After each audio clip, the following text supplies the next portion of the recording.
اليوم بتكلم عن منتج مهم لكل مربين الطيور. اسم المنتج نوبيك من شركة فرسلاقة، يساعد على حل مشكلات النتف لدى الطيور.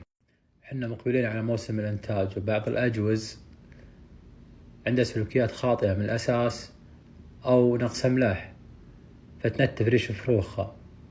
بإذن الله رشة إلى رشتين من هذا المنتج لمدة 3 أيام، بإذن الله تنحل المشكلة عندكم وفالكم الخير جميعا. كذلك بعض الطيور عندها مشاكل نفسية تنتف نفسها في أماكن معينة في جسم الطير، فترش مكان النتف مرة إلى مرتين لمدة 5 أيام، بإذن الله تنتهي المشكلة عند الطير. فالكم الخير جميعا.